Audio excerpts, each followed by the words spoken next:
తెలంగాణ రాష్ట్రం ఏర్పడ్డది 12 ఏళ్ళు. ఇప్పుడు 10 ఏళ్ళు అంతకుముందు బీఆర్ఎస్ పార్టీ అధికారంలో ఉంది. ఇప్పుడు 2 ఏళ్ళు అవుతుంది కాంగ్రెస్ అధికారంలోకి వచ్చి. తెలంగాణని పాలించాలంటే తెలంగాణ మీద విపరీతమైనటువంటి ప్రేమ ఉండాలి పాలకులకి.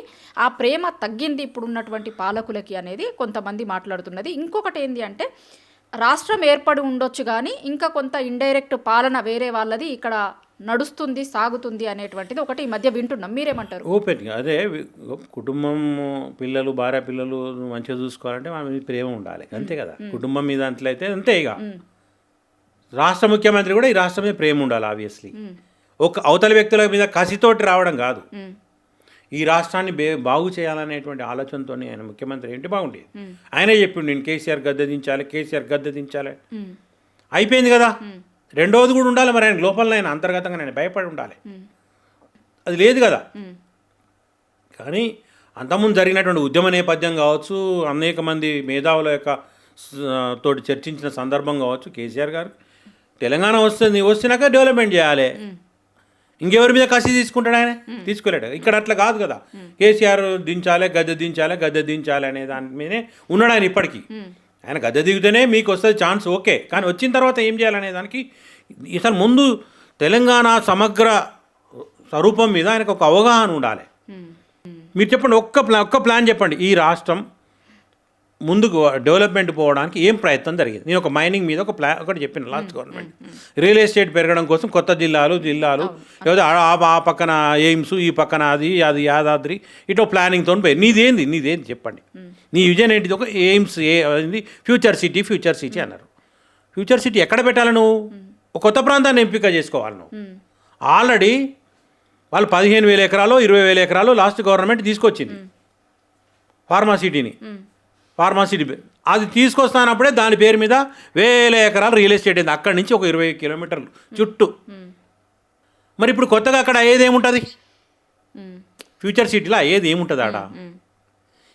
అనేది మెయిన్లీ ఏంటిది? మ్యాన్ పవర్ తగ్గించడానికి ఉపయోగపడుతుంది. నువ్వు కొత్త జాబ్ క్రియేషన్ ఎక్కడ జరుగుతుంది? అక్కడ ఉన్న వాళ్ళనే సగం మంది వర్క్ ఫ్రమ్ హోమ్ చేస్తారు కదా. ఇవాళ హైటెక్ సిటీ వాళ్ళు ఉన్న వాళ్ళంతా వదిలేసి అక్కడికి పోయి ఎందుకు పోతారు? అడికి హైటెక్ సిటీలో ఒక క్యాంపస్ ఉంది వాళ్ళకు.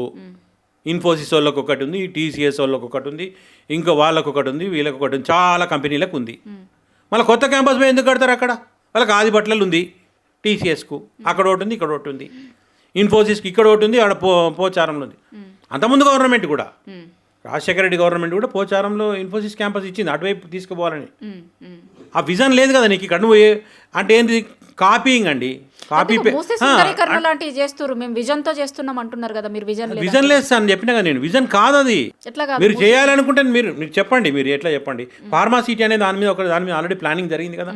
దాని పేరు మీద ల్యాండ్ అక్విజిషన్ జరిగింది కదా. దాని పేరు మీద కంపెనీలకు ఇన్ఫార్మల్గా ల్యాండ్ అలాట్మెంట్ కూడా జరిగింది నాకు తెలిసి కొన్ని కంపెనీలకు. మీరు అదనంగా చేసేది ఏంటిది?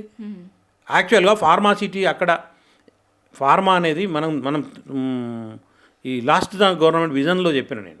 అంతకుముందు ఐటీ బేసే ఉండే, ఇప్పుడు ఫార్మా మీద ఎందుకు ఫోకస్ చేసిందంటే అది ఒక విజన్. అంటే ఇది ఒక ఐటీతోని మనకు గ్రోత్ సరిపోదు అనేది ఇంకొక ప్లాన్ చేసింది. దానికి సౌత్ హైదరాబాద్కు తీసుకుపోవాలి దాన్ని. ఈస్ట్ హైదరాబాదు ఎయిమ్స్, యాదాద్రి లాంటివి. సౌత్ హైదరాబాద్కి ఏం కావాలి? ఒక ఫార్మాసిటీని తీసుకుపోవాలని చేసింది. తీస్తే అప్పుడు వెస్ట్ సౌత్ మొత్తం కలిసిపోయే పరిస్థితి ఉండే. మీరు చూడండి, లాస్ట్ ఒక భూమి క్రియేట్ అయింది మీకు. దానికి ఏం చేసిన వాళ్ళు అటాచ్మెంట్గా రాయదుర్గం నుంచి శంషాబాద్ వరకు మెట్రో ఎక్స్టెండ్ చేద్దాం అనుకున్నారు. మెట్రో ఎందుకు ఎక్స్టెండ్ చేయాలనుకున్నారు? ఏదో వాళ్ళ ఇంటర్నల్ వేరే విషయం మాట్లాడితే ఎందుకు ఎక్స్టెన్షన్ చేస్తే దానివల్ల వచ్చే లాభం ఏంటిది? నేనుగా ఆలోచించింది జర్నలిస్ట్గా. ఇక్కడ మీరు హైటెక్ సిటీలో కిరాయి ఉండాలంటే ఒక మిడిల్గా ఒక ఐటీ ఎంప్లాయర్ స్టార్టింగ్ కొత్తలో ₹1,00,000, ₹1,50,000, ₹2,00,000 జీతాలు ఉండేవి కావచ్చు. ఇప్పుడు లేవు అట్లా. 50,000 ఇంతే ఉంటున్నాయి. ఐటీలో కూడా వాళ్ళు పోటీ పెరిగిపోయింది. ఊకే ఉత్తగానే పింక్ స్లిప్లు ఇచ్చేస్తున్నట్టు ఇంటికి పంపించేస్తున్నాడు. అక్కడ వాడికి వచ్చిన జీతం 25,000, 30,000 కిరాయి పెట్టి ఆడ ఉండే పరిస్థితి లేదు. ఆడ ఒక 10,000కి ఎస్ఎఫ్టీ వస్తుంది. అంటే ఒక ఇల్లు కొనాలంటేనే ఒక కోట్లలో అవుతుంది. అక్కడ ఉండే పరిస్థితి లేదు వాడు. ఇవాళ ఐటీ జాబ్ చేసే వాళ్ళు కూడా మిడిల్ క్లాసు, ఎబో మిడిల్ క్లాసే ఉంటా ఉన్నారు. వాళ్ళు అక్కడ ఉండలేరు. కాబట్టి ఏం చేయాలి? వాళ్ళకి అవైలబిలిటీ కావాలి. ఏం కావాలి? ట్రాన్స్పోర్టేషన్ కావాలి. ట్రాన్స్పోర్టేషన్ ఎట్లయితుంది? ఈజీ వే ఏంటంటే మెట్రో. సరే, దాన్ని ఏందనేది మనం వేరే మాట్లాడుకోవచ్చు. మెట్రో ఎక్కడి నుంచి ఇక్కడి నుంచి శంషాబాద్ మెట్రో ఉంది. మెట్రో అక్కడ శంషాబాద్ నుంచి వాడు 10 నిమిషాల్లో రాయదుర్గము హైటెక్ సిటీ ఏరియాకి చేరుకుంటే వాడు వచ్చి జాబ్ చేసుకుంటాడు. అక్కడ ఒకవేళ రెంట్కు ఉండాలన్నా 5-10 వేలలో దొరుకుతాయి. అక్కడ స్కూలు ఫీజులు పిల్లలవి తక్కువ ధరకు దొరుకుతాయి. లేదా ఒక కొనుక్కోవాలన్నా కూడా వాని బడ్జెట్లో కావాల్సినటువంటి ఇల్లు దొరుకుతాయి. అది middle class above middle class ఈ దేశంలో ప్రధానంగా ఉన్నటువంటిది. పెద్ద సంఖ్యలో ఉన్న ప్రజలు వాళ్ళను బూస్టప్ చేస్తేనే మార్కెట్ బూస్టప్ అవుతుంది. వాళ్ళ బూస్టప్ కొరకు నీ ప్లానింగ్ జరగట్లేదు. ఎంతసేపు దాని పేరు మీదనే చేస్తాను. నువ్వు హఠాత్తుగా వచ్చినావు, మెట్రో రద్దు, ఫార్మాసిటీ రద్దు, మొత్తం all of sudden real estate collapse. Planning సంగతి దేవుడు ఎరుగు, ఉన్నది కొలాప్స్ చేశాను కదా. కానీ వాళ్ళు మేము ఫార్మాసిటీ పేరు మీద నువ్వు చేసినావు. ఇప్పుడు ఎందుకు పోతే అక్కడికి చెప్పండి. ఇప్పుడు పోవాలి.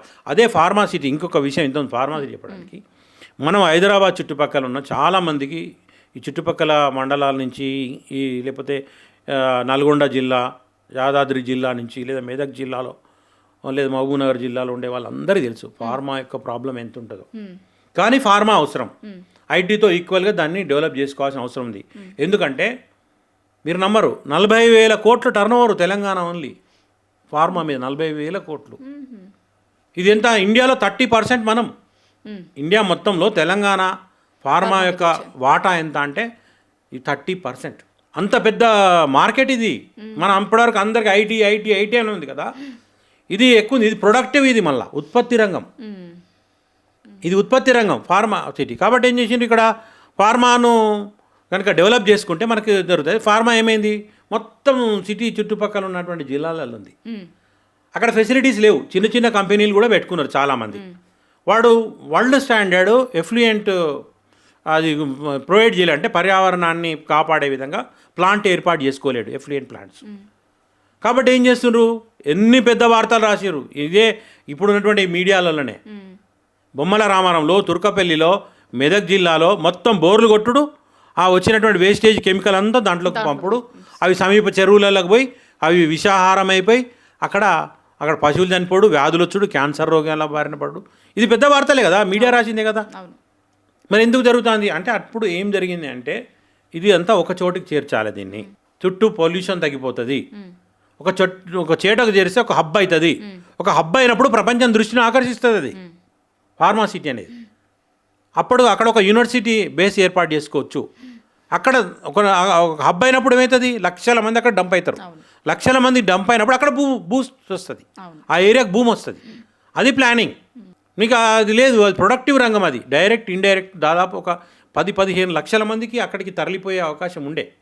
ఒక 4-5 ఏళ్ళు ఒక టార్గెట్ పెట్టుకొని ప్రభుత్వం పొల్యూషన్ రహితమైనటువంటి అన్నీ వెళ్ళిపోవాలని టార్గెట్ పెట్టుకుంటే, ఇక్కడ జినోమ్ వ్యాలీతో పాటు అన్ని కంపెనీలు అక్కడికి వెళ్ళిపోయేటువంటి పరిస్థితి ఉండే. అప్పుడు ఏమవుతుంది, ప్రభుత్వమే అందరూ కలిసి దాని ఒక యూనిటీగా అయితే అక్కడ ప్రభుత్వ ఆధ్వర్యంలో లేదా అక్కడ ఉన్నటువంటి ఆ ఇండస్ట్రియల్ ఆధ్వర్యంలో ఒక జాయింట్ ఎఫ్లూయెంట్ ప్లాంట్లు ఏర్పడి ఆ పొల్యూషన్ రహితమైనటువంటిది వాటర్ క్లీన్ చేయడము, దాన్ని చేయడం అనేటువంటి జరగాలనేది ఆ ప్లానింగ్లో ఉంది. మీరు ఫార్మాసిటీ డిపిఆర్లో చూడండి. అంత పెద్ద ప్లానింగ్ తోటి చేసిండ్రు. అది అదే ముత్తగా చేసిందే కాదు.